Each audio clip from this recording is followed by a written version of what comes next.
जो क्रोध के आने पर भी क्रोध नहीं करता है और खुशियों के आने पर भी दूसरों को दिखाता नहीं है कि मैं कितना खुश हूँ, वह व्यक्ति राज्य और लक्ष्मी का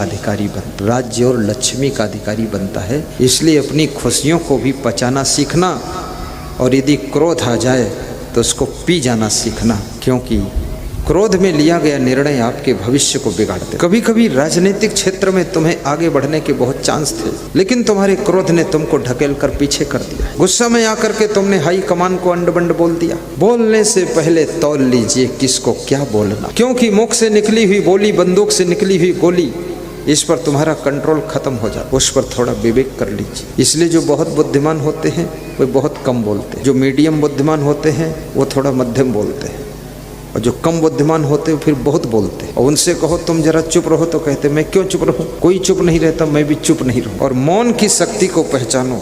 जब आपके घर में कलेश ज्यादा बढ़ रहा हो तो आप थोड़ा मौन की साधना कीजिए। कभी राम बन के, कभी लक्ष्मण बन के, कभी भरत बन के, कभी शत्रुघ्न बन करके रहिए। 4 in 1 आपकी लाइफ में होना चाहिए। कभी आवश्यकता हो तो राम जैसा रूप बनाइए और जरूरत पड़ने पर लक्ष्मण जैसे सेवक बन करके अपने भाई को मदद कीजिए, साहस पूर्वक संघर्ष कीजिए। और कभी भरत बन करके प्रेम का रूप खड़ा कर दीजिए, और कभी शत्रुघ्न बन करके मौन की साधना कीजिए। शत्रुघ्न मौन का रूप है, भरत प्रेम का रूप है, और लक्ष्मण सेवा का रूप है, और राम तो आनंद का रूप है। याद रखना, कभी आनंद में भी रहा करो, कभी सेवक बनकर सेवा लक्ष्मण की तरह कर लिया करो, और कभी भरत जैसा प्रेम भी कर लिया करो, और कभी मौन हो करके थोड़ा मुस्करा दिया करो। जिंदगी में हर रूप आपको अपनाना पड़ेगा, तभी आपकी ज़िंदगी में शांति आएगी। और गम खाओ कम खाओ ये फार्मूला तो आपने सुना, पर ज़्यादातर लोग खाने बैठते हैं तो डबल खा लेते हैं, और गम खाने का नंबर आता तो कहते क्या हम ही गम खाएं, सबको गम खाना चाहिए। अरे सबका तुम ठेका नहीं लियो, तुम अपनी गम खाओ, दूसरों की बात मत करो। जिसको खुद गम खाना नहीं होता वो दूसरों की बात करता। ये लोग भी तो गम खाएं, हम गम को खाएं। नहीं, कोई गम खाए या न खाए, आप गम खा लीजिए और मुस्कुराइए कि संसार में गम खाने वाले लोग ही सुखी रहते हैं। जो गम नहीं खा सकते हैं उनकी ज़िंदगी गम में बीत जाती है। गम माने चिंता भी होता है, तो गम माने सहना भी होता है। जो गम खा लेते हैं उनकी ज़िंदगी की गम कम हो जाती है, और जो गम नहीं खा पाते हैं वे दुनिया से खुद ही कम हो जाते हैं। इसलिए गम खाना भी सीखो। जिन्होंने राजनीतिक पार्टी में गम नहीं खाया वो पार्टी से कम हो गए, अलग हो गए, और जिन्होंने घर में गम नहीं खाया वो घर से अलग थलग हो गए, और जिन्होंने आश्रम में गम नहीं खाया वे साधु बनकर भी अलग थलग हो गए। गम खाने वाले लोग ही एक धागे में जुड़ करके रह सकते हैं, और गम खाने वाले लोग प्रेम के धागे को मजबूत कर सकते हैं। और जो गम खाना जानता है वही क्रोध की आग को बुझा सकता है और शांति के अमृत का पान कर सकता है। यदि पिताजी की थोड़ी गम खा लोगे, वाइफ की थोड़ी गम खा लोगे, पति की थोड़ी गम खा लोगे, इसमें छोटे नहीं हो जाओ। एक कमिश्नर के यहाँ मेरी पधरौनी थी, जलपान था, नाश्ता, तो उसकी पत्नी को टाइम नहीं मिलता था कमिश्नर को समझाने का, तो मेरे सामने ही उनको समझा रही थी। तो कमिश्नर मुस्कुरा रहे। कमिश्नर बहुत बड़ा वक्ता था, तो हमने कहा कुछ आप नहीं बोल रहे हो, ये बोलने का स्थान नहीं, ये सुनने का स्थान है। यहाँ हमारी पत्नी का नंबर रहता है, ये प्रवचन देती है, मैं सुनता रहता तो मैंने कहा इससे फ़ायदा क्या? बोले फ़ायदा ये पूरे घर का लोड इसी के ऊपर है, हम तो निश्चिंत रहते हैं, और ज़्यादा हम बोलेंगे तो ये लोड छोड़ देगी तो पूरा लोड मेरे ऊपर आएगा, इसलिए बोलने से कोई फ़ायदा नहीं है। इसको धन्यवाद दे देता हूँ। बहुत बड़ी बात है, जो लोग पूरा लोड लिए हुए हैं उनकी बातें थोड़ा बैठ करके प्रेम से सुन लिया करो, और उनकी थोड़ी प्रशंसा भी कभी कभी कर दिया करो। मैं नेपाल में गया आज के 30 से 31 वर्ष पहले पहली बार, तो वहाँ मैंने ज़्यादातर देखा वहाँ महिलाएं ही पूरा घर का लोड लेती हैं, दुकान का लोड लेती हैं, और पुरुष लोग महिलाओं का स्थान लेते हैं। वो घर में बैठे रहते हैं, सब्जी उब्जी काटते रहते हैं। तो हमारे एक भक्त थे, नाम नहीं लूँगा, नहीं तो वो सुन रहे होंगे यूट्यूब में लाइव टेलीकास्ट, तो गड़बड़ हो जाता है, फिर बोलते हमें तुमने बदनाम कर दिया तो मैंने उनसे पूछा कि तुम कुछ बोलते नहीं हो? बोले ना बोलने में बहुत सुख मिला है। हमने कहा क्या मिला? बोले दुकान भी वाइफ चलाती है, मकान भी वाइफ चलाती है, और हमको भी वाइफ चलाती है, और सबको वाइफ चलाती है।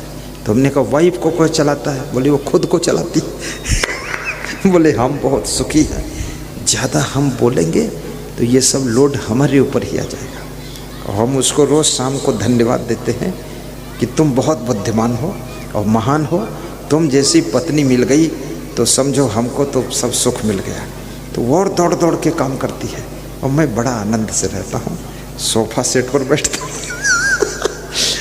तो हमने कहा अगर अगले जन्म में तुम कहीं पत्नी बन गए तो, वो पति बन गई तब क्या होगा? बोले पत्नी अगर हम बन गए तो फिर हम अपने पति को धन्यवाद देंगे, तो पति को दौड़ाएंगे, खूब काम लेंगे उससे। कितनी लेडीज भी होशियार है, अपने पति को बहुत धन्यवाद देती है, और उसका पति 60 साल की उम्र में भी जवानों जैसी छलांग मारता है और कहता है अभी हम कमज़ोर नहीं हैं, पूरा सब हम संभाल लेंगे। और पत्नी मुस्कुराती है, चाय पीती है कि दौड़े रहो, जय हो तुम्हारी बजरंग बली, भागो चाहे जिस गली। थोड़ी प्रशंसा करके उनसे ज़्यादा काम लिया जा सकता है, इसलिए आप थोड़ा थोड़ा प्रशंसा कर दिया करो। सत्संग धीरे धीरे विराम की ओर जाएगा। कुछ श्रोताओं के ऊपर ऐसा लग रहा है धूप आ रही है। धूप से डरो मत, धूप से विटामिन डी मिलता है, और विटामिन डी मिलने से दिमाग तेज होता है, और दिमाग तेज होने से प्रवचन याद रहता है।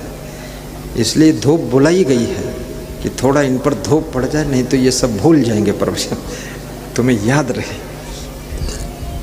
महिलाओं के ऊपर धूप इसलिए नहीं पड़ रही है क्योंकि इनको ऐसे ही ज़्यादा मेमोरी स्ट्रांग है, इनको सब बचपन की बातें याद रहती हैं, कहानी सुनाती रहती है, और इनको भूल जाएगा तो भी इनके पास पर्याप्त यादगारी है। सूरज की धूप आपके जॉइंट दर्द को भी ख़त्म करती है। सूरज की धूप, सुबह सुबह की धूप आपके चेहरे को चमकदार लालिमा देती है, और सूरज की धूप आपकी स्मरण शक्ति को बढ़ाती है, और सूरज की धूप आपके बदन के नस नस की दर्द को खींच लेती है। इसलिए हर शरीर में थोड़ा सुबह सुबह की धूप लगनी चाहिए, और 3 बजे के बाद की भी धूप लग जाए तो क्या पूछना, फिर पूरा शरीर गर्म हो जाएगा। फिजियोथेरेपी कराने की ज़रूरत ही नहीं, ये फ्री की फिजियोथेरेपी सेकाई हो रही है, और इसको करा लीजिए। आप पंडाल में चल रहा है, कुछ पैसा देना हो तो दान डिब्बे में दान डाल दीजिए। ये फ्री सेकाई सबकी कर रहा हूँ, और इससे आपका स्वास्थ्य अच्छा रहेगा। और जिनको घुटना दर्द है, कमर में दर्द बहुत है, उनके लिए राइट किंग ऑयल और एनार्ट पाउडर श्री च्यवन आयुर्वेद कंपनी का आता है, उसको प्राप्त करके आप प्रयोग करें, ढूंढना कहीं मिल सकता है। और ये रामबाण है, लाखों लोगों का दर्द दूर हुआ है। लेकिन मैं कहूँगा आपके घुटना में यदि दर्द है तो आप शक्कर खाना कम कर दीजिए। घुटना में यदि दर्द है तो घुटने का व्यायाम शुरू कर दीजिए। घुटना में यदि दर्द है तो आप थोड़ा सा हंसना शुरू कर दीजिए, क्योंकि हंसने से आपके शरीर में एंडोर्फिन्स केमिकल बनता है। वो केमिकल शरीर में रोगों से लड़ने की सामर्थ्य पैदा करता है, फिर दवाई की ज़रूरत कम पड़ेगी, वही केमिकल आपके शरीर के रोगों को भगाएगा, और वो हंसने से पैदा होता है। इसलिए हंसना चाहिए और ठहाका लगाना चाहिए, लेकिन ठहाका लोग लगाते नहीं हैं, लोग खुद ही ठिकाने लगे हुए, ठहाका क्या लगाए।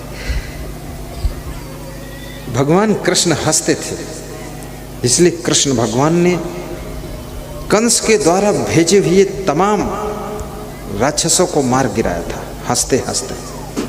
आपकी जिंदगी में भी समस्याओं के राक्षस आते हैं, दुखों के राक्षस आते हैं, इनको मार गिराने के लिए आपको हंसी खुशी बनाए रखना पड़ेगा, अन्यथा ये समस्याओं के राक्षस फिर आपको मार गिराएंगे। इनको जीतने के लिए आपको हंस करके इनका मुकाबला करना पड़ेगा, तो हर समस्या का समाधान निकल आएगा।